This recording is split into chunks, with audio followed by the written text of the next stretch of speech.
नमस्कार, news one India में आपका स्वागत है। आपके साथ मैं धर्मराज सिंह। बीजेपी के नैनीताल उधम सिंह नगर के सांसद अजय भट्ट ने बुधवार को पर्यटन मंत्रालय में राज्य मंत्री के तौर पर अपना पदभार ग्रहण किया। कार्यभार संभालने के बाद अजय भट्ट ने कहा कि मेरी प्राथमिकताएं वही हैं जो सरकार की हैं। आगे की रणनीति बनाने से पहले मैं जानकारी प्राप्त करूंगा। मेरे पास कई योजनाएं हैं जिन्हें हम समय के साथ लागू करेंगे। उत्तराखंड में चारधाम यात्रा को फिर से शुरू करने के बारे में पूछे जाने पर अजय भट्ट ने कहा कि मामला कोर्ट में विचाराधीन है और सरकार सुप्रीम कोर्ट के निर्देश का पालन करेगी। अजय भट्ट रक्षा मंत्रालय में राज्य मंत्री के तौर पर भी काम करेंगे।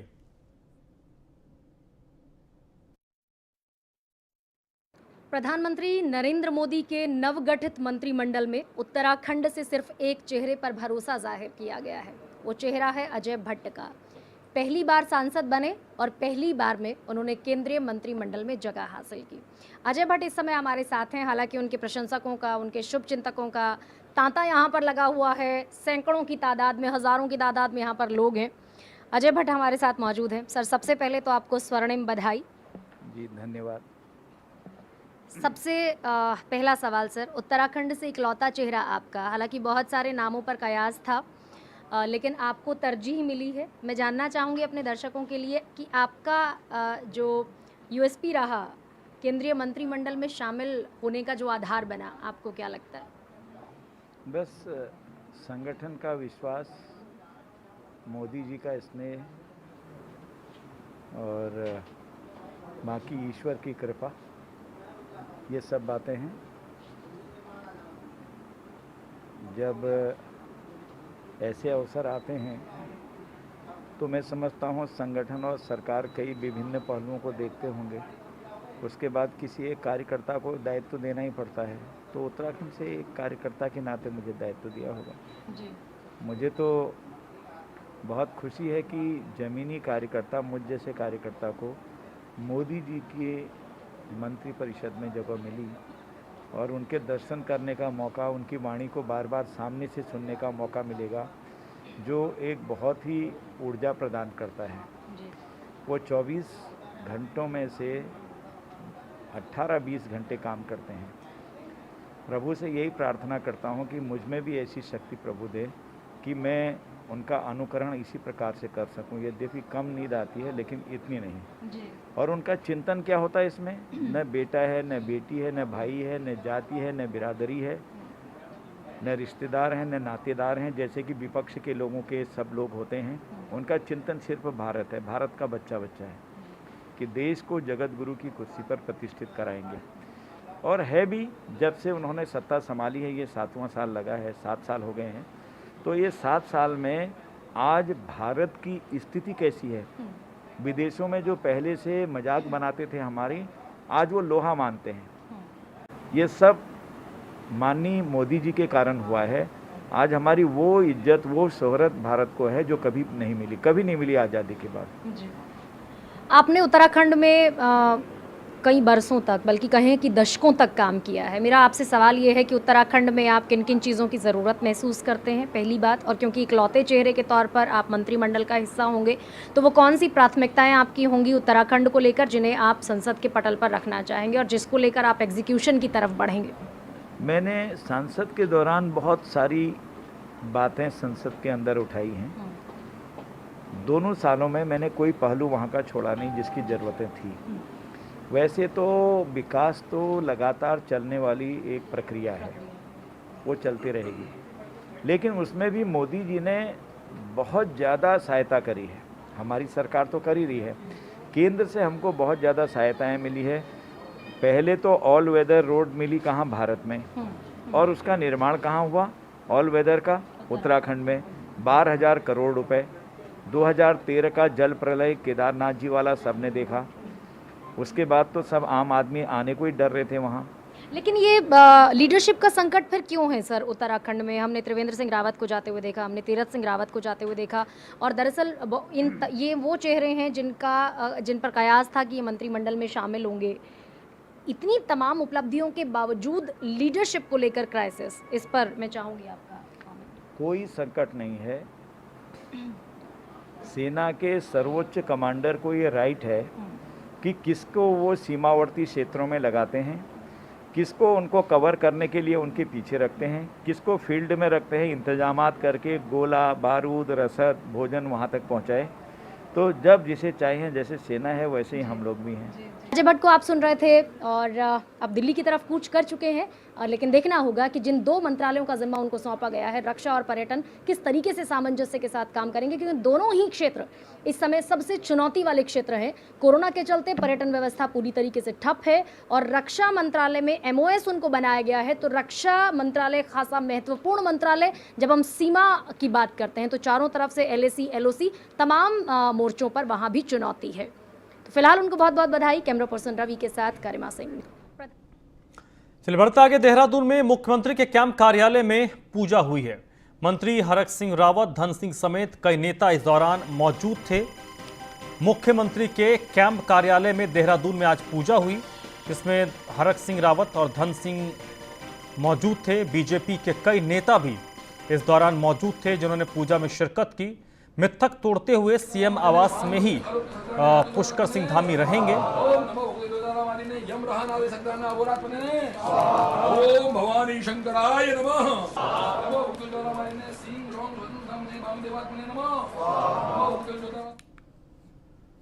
मुख्यमंत्री पुष्कर सिंह धामी ने शहीद शौर्य स्थल का दौरा किया है और शहीद हुए जवानों को मुख्यमंत्री ने श्रद्धांजलि दी।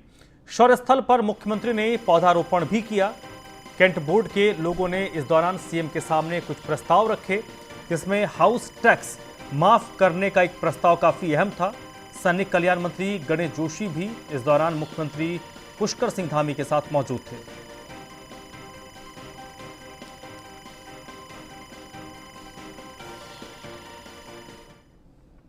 मुख्यमंत्री पुष्कर सिंह धामी ने आज बीजेपी महानगर कार्यालय पहुंचे, जहां उन्होंने कार्यकर्ताओं ने उनका जोरदार स्वागत किया। मुख्यमंत्री धामी का कहना है कि उनका ऑफिस जल्द ही ई-ऑफिस हो जाएगा। उन्होंने कहा कि उनका ध्यान कार्यों को आगे बढ़ाने पर रहता है और इसी प्रकार सरकार काम करेगी। CM ने बीजेपी महानगर कार्यालय में परिचय कार्यक्रम के बाद मीडिया कर्मियों से बातचीत की।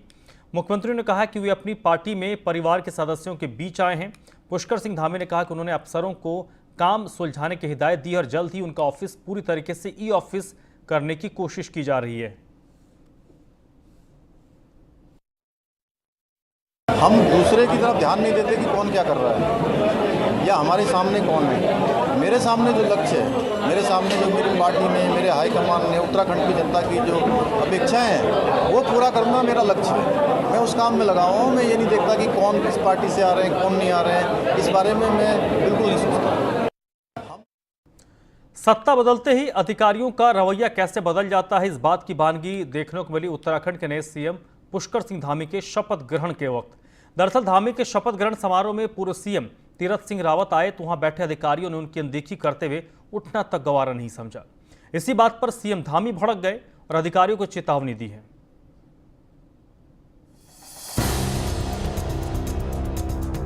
उत्तराखंड के नए मुख्यमंत्री पुष्कर सिंह धामी ने सूबे के अधिकारियों को जमकर हड़काया है।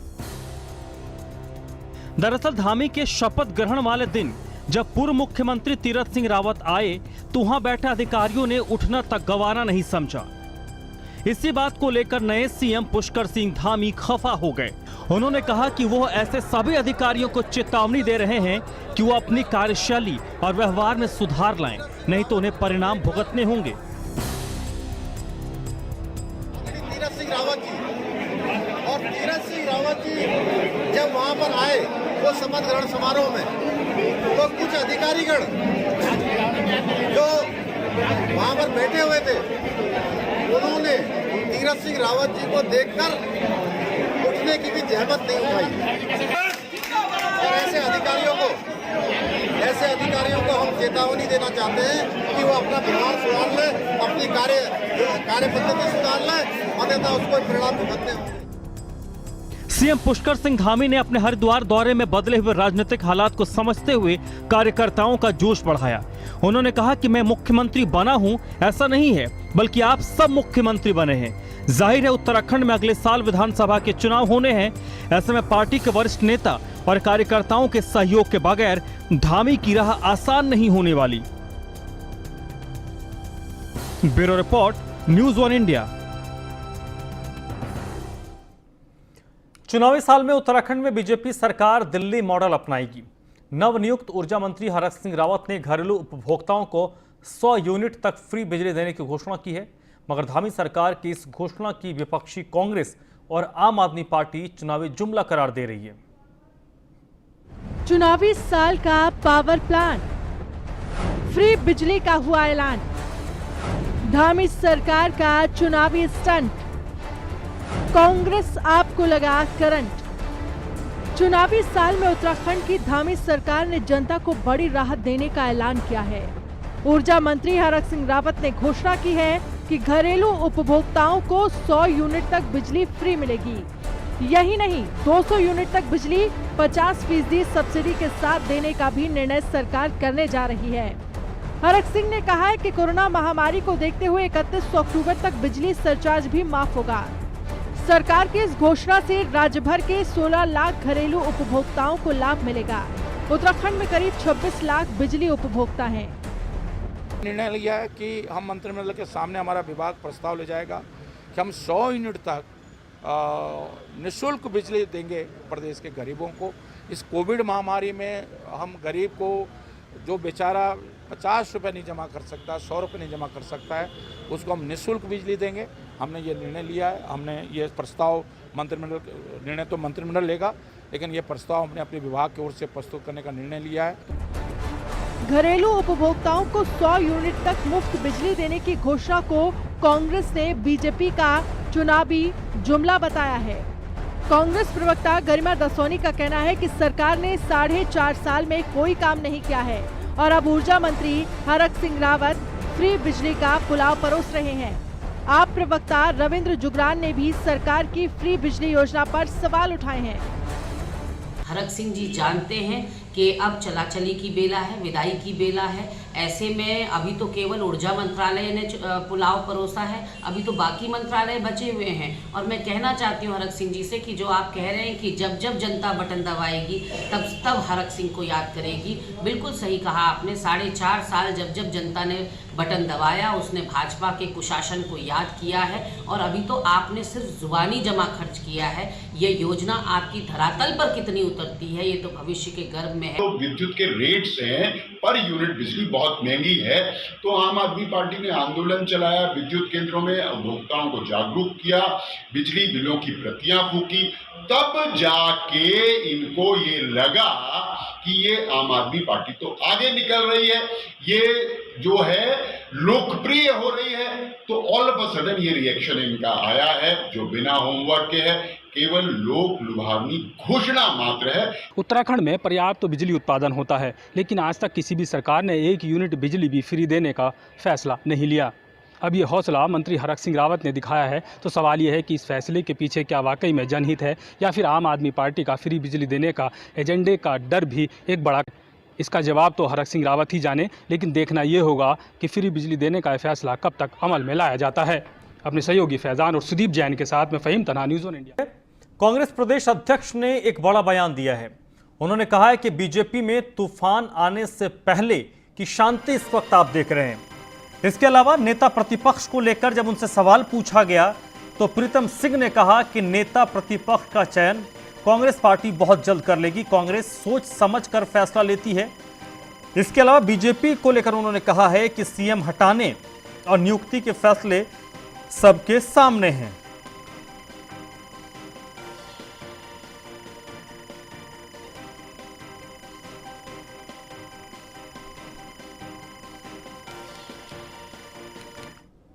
देखिए, भारतीय जनता पार्टी ने इन 4.5 वर्षों में जो कृत्य किया है, मैं समझता हूँ कि उत्तराखंड के लोग उसे बड़े नज़दीक से देख रहे हैं।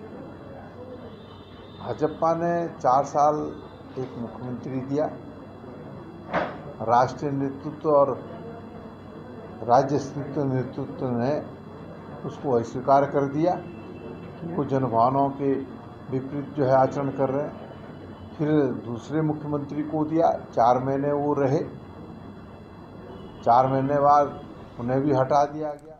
बीजेपी प्रदेश अध्यक्ष मदन कौशिक ने कांग्रेस पर कटाक्ष किया है। मदन कौशिक ने कहा कि कांग्रेस कौन सी खामोशी और तूफान की बात कर रही है, ये कांग्रेस पार्टी जाने।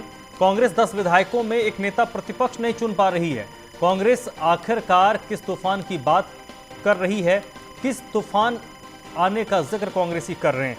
4 साल में भी एक अच्छा विपक्ष कांग्रेस दे नहीं पाई है। आप लगा लीजिए कौन से तूफान की बात कर रहे हैं, कौन सी शांति की बात है।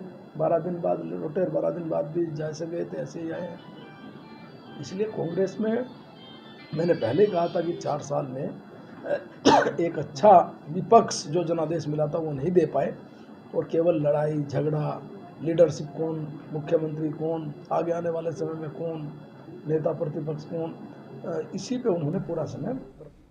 दिनेशपुर में डेल्टा वेरिएंट का पहला मामला सामने आया, जिसके बाद स्वास्थ्य विभाग सख्ते में है। जांच में पता चला कि पीड़ित युवक अपने चाचा के घर घूमने आया था और लक्षण दिखने पर युवक ने कोरोना टेस्ट करवाया था, जिसके बाद वो पॉजिटिव पाया गया। आपको बता दें कि होम आइसोलेशन में रहने के बाद युवक पूरी तरीके से स्वस्थ है।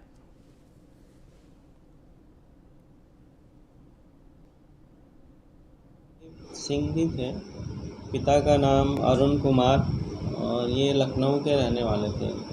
बलरामपुर अस्पताल है वहाँ पे, इनकी माँ वहाँ पर MLHP के पद पे कार्यरत है। तो ये यहाँ पे आए थे अपने रिलेशन में, तो यहाँ पे ये कोरोना पॉजिटिव हुए थे। 21 तारीख को इनका RT-PCR का सैंपल सामुदायिक स्वास्थ्य केंद्र गदरपुर से लिया गया था, जिसमें ये 24 मई को पॉजिटिव। हरिद्वार में गंगा घाट पर हुक्का पीने वालों को सबक सिखाया गया। गंगा सभा के पदाधिकारियों ने इन युवकों की जमकर धुनाई की, और जो हुक्का लेकर ये गंगा किनारे बैठे थे उस हुक्का को तोड़कर उन्हें पुलिस के हवाले कर दिया। बताया जा रहा है कि ये हरियाणा के तीर्थयात्री थे जो अपनी मर्यादा भूल गए।